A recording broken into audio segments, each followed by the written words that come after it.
Waheguru Ji Ka Khalsa, Waheguru Ji Ki Fateh. Thank you for joining me, Jag Singh, for another dose of Positive Minds on the Sikh channel. Positive Minds is a program which I like to bring on inspirational and informative individuals who give us advice and tips on how we can improve our lives and the people around us. And don't go nowhere. I've got a great guest lined up. Before I bring the guest on, I'm going to speak about my book, Unbreakable. Unbreakable is my book available on Amazon. Unbreakable is a story of me and my young Sikh family growing up in the 1970s in East London, and shows all the violence and hatred we went through and how I got from there to here. Okay, so that's Unbreakable. Download it on Amazon after the show. Also, if you want to catch up on some of the splendid guests I've had on Positive Minds, you can log on to my YouTube channel. Simply go in your browser and type in Jag Singh I Can, and you can log on to my YouTube channel and see previous episodes and my motivational speeches and get inspired. Okay, now, today's show. A 9-year-old girl, was inspired by her teacher many years ago, and she used this passion to go on and one day become a award-winning writer. Okay, Leanne Brown. Leanne Brown, thank you so much for coming on Positive Minds and sharing the story. Thank you for having me. You're welcome. So, Leanne, let's start from the top. What is the goal and purpose of your books, please? Really, my books are there to be informative. There's so many children out there at the moment suffering with mental health problems, and through my teaching, I've found that children just don't understand. So they know they have these feelings, but they don't know what they are. They don't know what to name them. And so I just wanted to create a series of books that covered a range of different mental health illnesses that children could pick up and read, and have some helpful tips, some exercises, promote kind of communication. Because when I was at school, there was nothing like this. And particularly for my books, they're for like age 6 and up. So they're a chapter book, and there's nothing like this. There's nothing like this.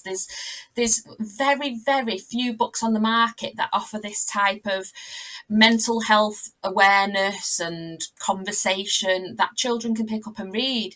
There's loads of picture books, which are amazing, but we just don't have that many chapter books. So my goal was to just bring it to the forefront so that, I could help children, and really, I also want to make them smile. I love that. We were talking the other day on the phone. You said the main purpose of your book is to make children smile, and I love that. Back to what you just said there. In the 70s and 80s, when I was growing up, I was suffering a lot of mental health issues, Leanne, and I wish there'd been books like this around then. But during those years, even if people did notice books like this, it was classed as mumbo jumbo. Only recently, as humanity, we have become to realise the importance of mental health and how important self-care is. And I just wish there'd been books like this when I was younger. And it's so glad that you are doing this and you're going forward, and especially with what the children have been through of the last 2 years of lockdown. That's created a lot of issues as well, because kids have been cooped up in their houses, and what's been going around the world. That's been a major challenge for many children. Would you agree? Oh, yeah, absolutely. And I think there's probably, children out there that hadn't suffered with mental health before the pandemic who are really suffering now, being at home all day, not having that social interaction, not having, getting out, seeing people, just what you would consider just your daily life. And it has a massive impact. So, to throw children into lockdown during the pandemic and just, hope for the best and let's just see how they come out the end. I do think that there will be child mental health problems for a good few years because of the pandemic. And, it really is important that we do something to start helping them, because the medical professionals are under so much pressure. Teachers are under so much pressure. How are we supporting children in school? Are under an incredible pressure, and then you have to think of their health and their mental health as well. And if we need to be mentally healthy as teachers to help children as well.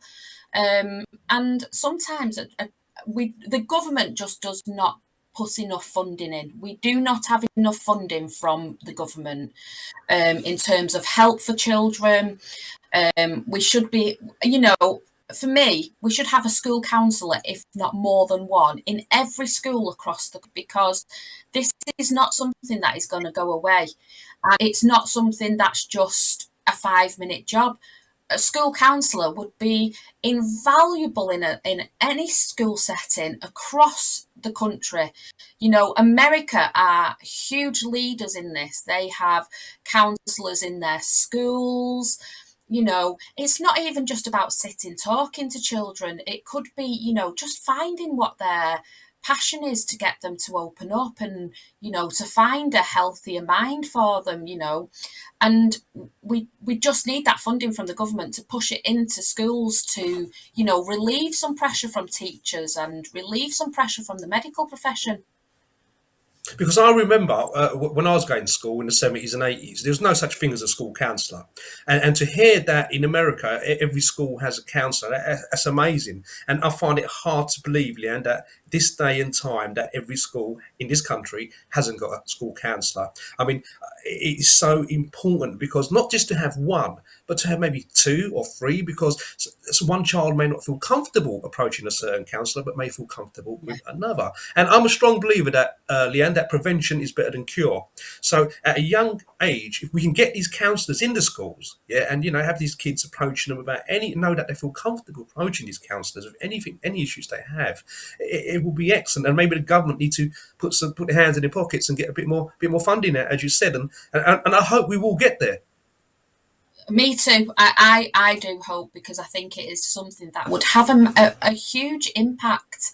And like you say, having a variety of people that children can go to, males, females, different races, religions, just, it would benefit our children just to know that there's somebody there that they can talk to.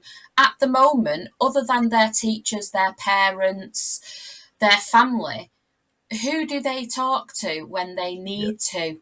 And, teachers are under an incredible amount of pressure. I remember from my teaching job, you could go in and, everything that you planned for the day just goes out the window because there's been one particular incident or something that you've got to deal with.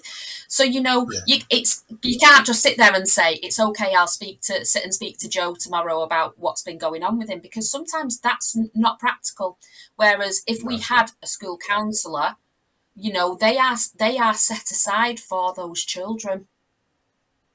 Yeah, and your books, you're carrying the flag, all right, Leanne. You've got the books, and I'm so glad that that's why I've got you in the show, because I'm so glad that I want people to watch this show and get their children your books, because you're approaching the subjects very in a subtle kind of way, and understand also you've got some more books coming out soon, and they're going to be covering certain other mental health issues or other topics. Please tell me about them, Leanne. Yeah, so my first book the whole idea is that it will be a series of books. My first book covers anxiety. My second out shortly covers depression. Then we'll have books that look at OCD, ADHD, stress, grief. And the idea was that you could pick up this book and just read it to a child and it would be a nice to read to them. But it's also got those subtle bits in there that you can talk to children about, and just, do you ever feel like that? How do you deal with it when you feel like that?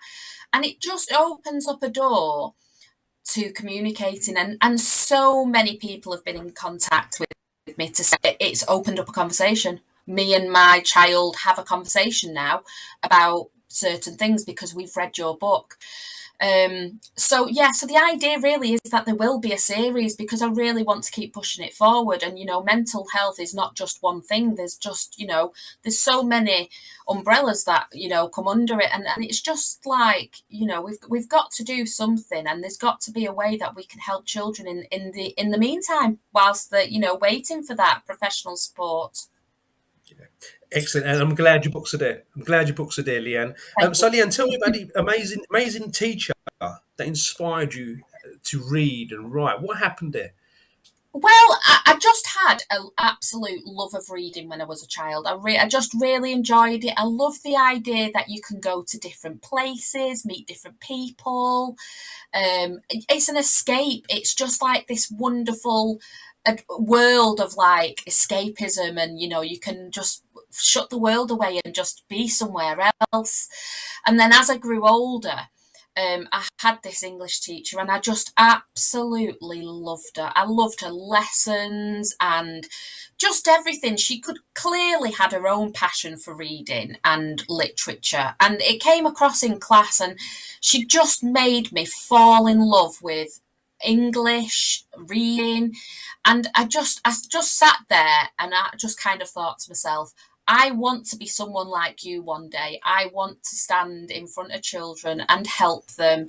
And that is really the story. I mean, I had always wanted to be a teacher, but like when I watched her teaching and I was in her lessons, I just always used to think, God, you're just brilliant. So I hope that I can be like that for someone one day. And she really did inspire me to have this love of like literature, and it's never gone away. And the thing there is, Leanne. I mean, coming almost 42 years later on, I still remember a teacher called Mr. Brown, right? And this guy was amazing. I went to a tough school, and the majority of teachers were racist. Yeah, they it was in the 70s we're talking about here, but he wasn't. He was a World War II hero, and I remember because he'd worked with many cultures during the war, he could actually relate to us. And I remember him telling me that many times that, Jag, don't worry, one day everything's going to be okay. That hearing just those words motivated me, and that's the powerful impact a teacher can have on a child. And I salute those teachers that go around giving encouragement every day, just like your teacher did to you. And more of it is needed. We need to hold our children's hands and tell them that don't worry, everything's going to be okay one day. Now, also, Yeah. you also do something called a well-being resource pack. Tell me about that, Leanne.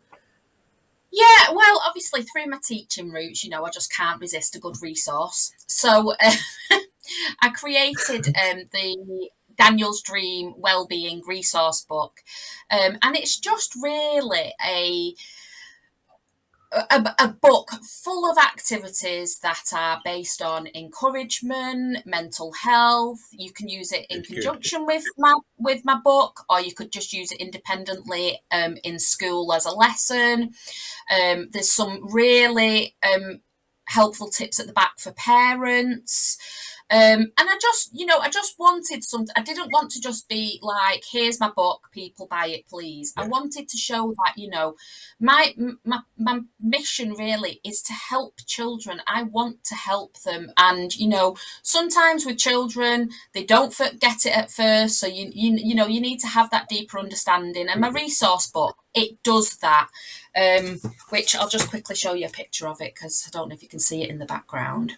So it's just Superb. filled with all kinds of different, like breathing techniques and different activities, and so yeah, I just wanted something else that could be there to help a child, a parent, because sometimes it is a case that the parents don't understand, and that's okay. There's nothing wrong with that. That does not make you a bad parent. But mental health is really difficult to understand, and it's really hard to, relate to somebody who's got mental health if you've never suffered with it yourself.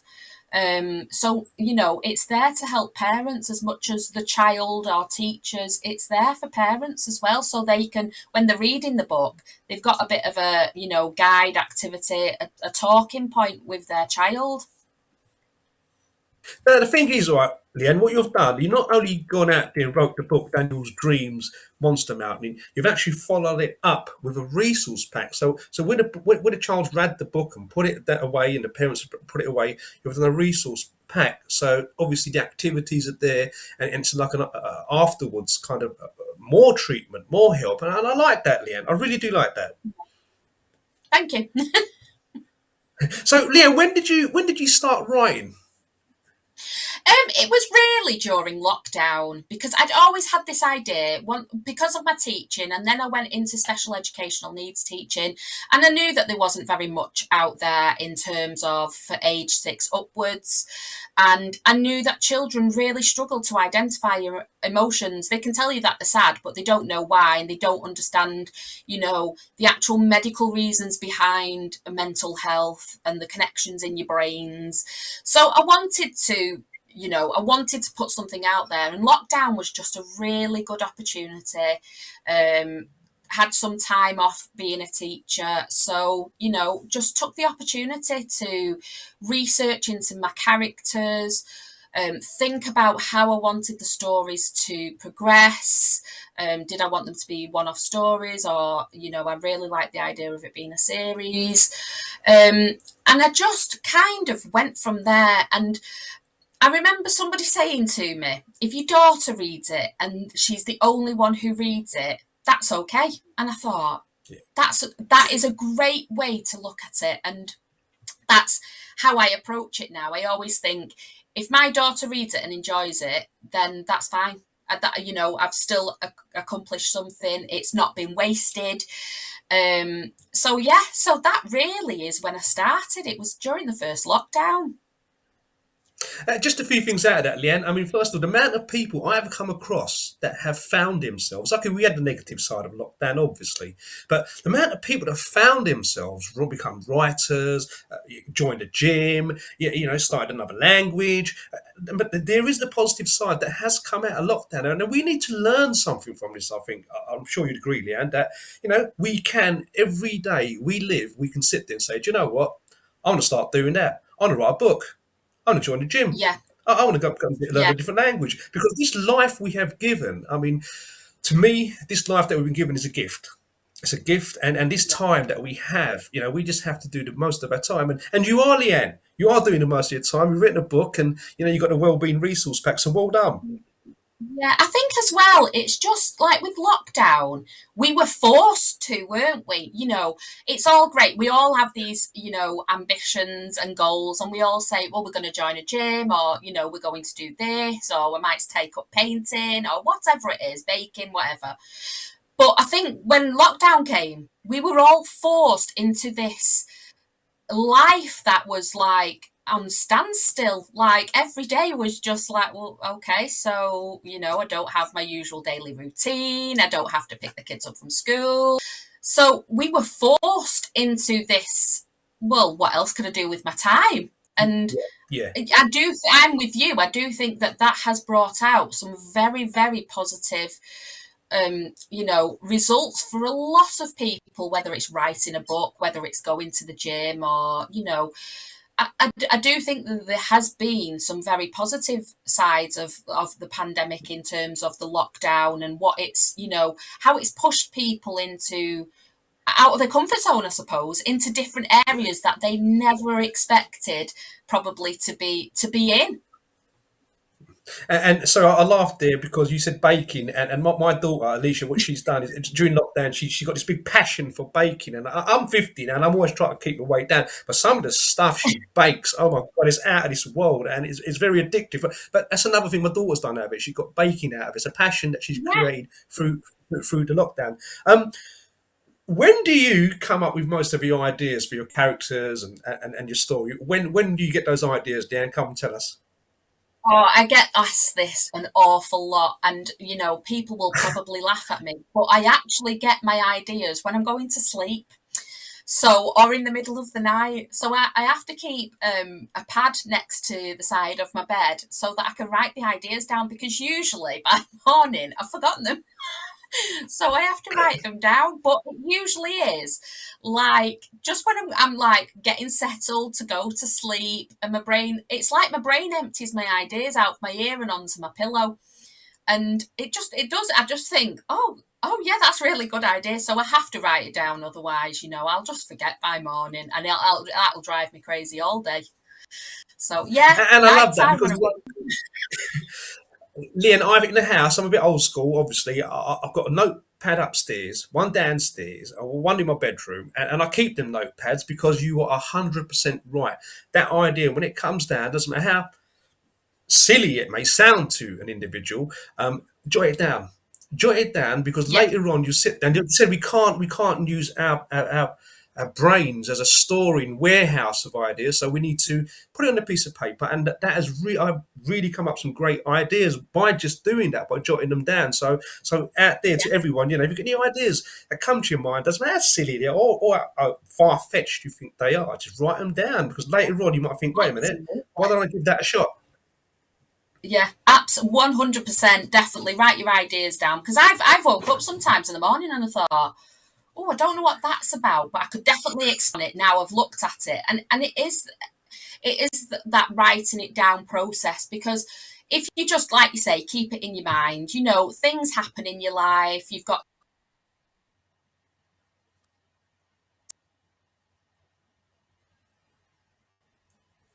to take the kids to swimming, or if you write, your hope is that at least you can relate it to some. Leanne, I think I know the answer to this, but what is your passion for writing? What keeps you going? What makes you think, no, I'm going to finish my book, I'm going to get it out there? It's got to be twofold. That it's 100% my daughter Erin, because she is just my everything, and just my passion in my belly to keep going with anything, not just with writing, but just with life. And to help children is the second reason.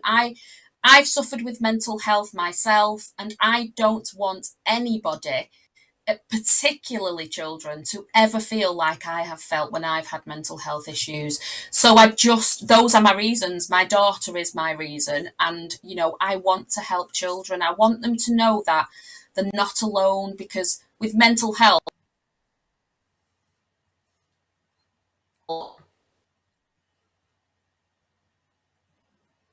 is what. Leanne, if someone out there watching now wants to get in touch with you, or wants to know where they can get your books, your well resource pack, what's the best way for people to contact you? Your website or social media? Go on, fire away, Leanne. Right, social media. So Instagram and Facebook is at Dream Believe Read. My Twitter is Leanne Brown DBR.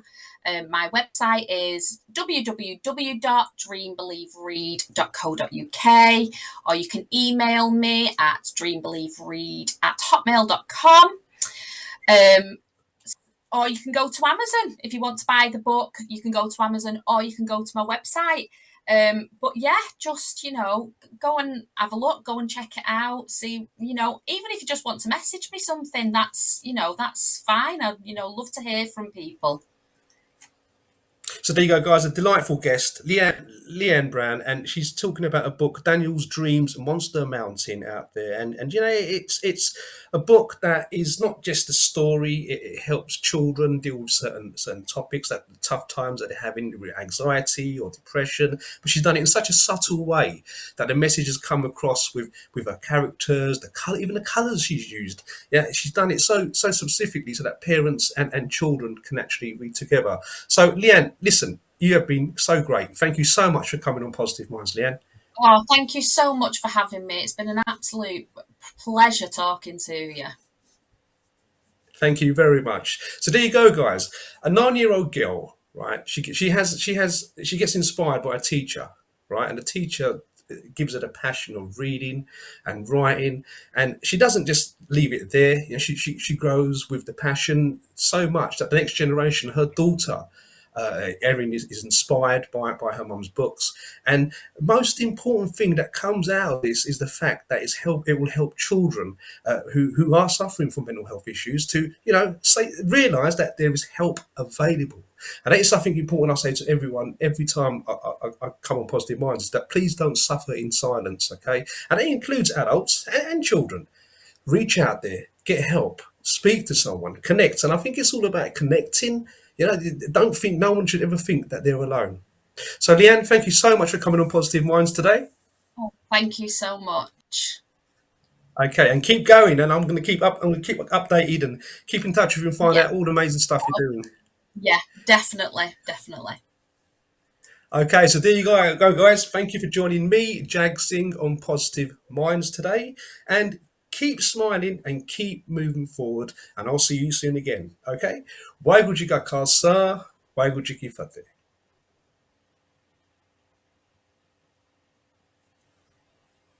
Thank you very much, Leanne. Oh, thank you so